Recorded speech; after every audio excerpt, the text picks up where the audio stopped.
Back to this very serious breaking news that we reported at the top of the hour. We are now getting word of a new attack on an American base, this embassy in this case, overseas. We're learning that more than half a dozen 60-millimeter mortar rounds landed inside the U.S. Embassy compound in Baghdad. There were originally reports they were rockets.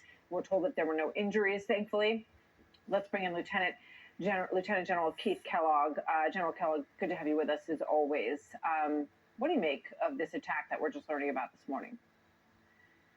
Yeah, thanks, Martha. Thanks for having me. Look, there's a difference on this. When you start attacking embassy and embassy grounds, it's a lot different than attacking, say, Al-Assad Air Base, because there's a policy or an idea that there's a thing called extraterritoriality in State Department language. It's a mouthful, but it basically means you're attacking sovereign U.S. territory. So that's what the embassy is. And when you look at the amount of attacks that have occurred, which is 78 attacks, over 30 of them actually happening in Iraq. This is a real assault on American sovereignty in the Middle East. And the concern I've got here, Martha, is that everybody's kind of dumbing this down. It's like, okay, all these attacks keep coming and nobody really gets concerned about it anymore. This is very, very serious. This reminds me of 2020 when paramilitary forces that were supported by Iran attacked the American embassy, and that's when we eventually took out Soleimani. Somebody has to draw a line one of these days in the very short term, but this is much, much different to me than say an attack on Al-Assad, because now they're attacking actually U.S. embassy grounds. That's sovereign territory. Absolutely.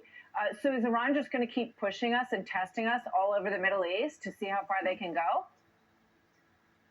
Oh, absolutely, Martha. This is one of those where somebody has to draw a line and say enough is enough and do something. And it's going to have to be dramatic.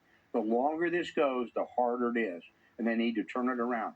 I don't think they're going to be able to do it in the short term until they do something dramatic, and that means probably go inside of Iran, make sure that the supreme leader knows how serious we are, and to knock it off. If people think this is being done on their own, they're wrong. The Houthis, for example, they're not getting those missiles, they're not getting those drones from a local Toys R Us. Those are being supplied by Iran. They're getting their guidance from Iran. Hamas is getting their guidance from Iran. Hezbollah is getting their guidance from Iran. Iran is a critical actor in this, and we need to address it. Okay. General Kellogg, thank you very much. Thanks for jumping in. Neothon Dynasty, please like, share, and subscribe. Be kind, helpful, and grateful. Buy some silver and some platinum. And don't visit Iraq or Iran anytime soon. It doesn't look safe. You guys have a nice day.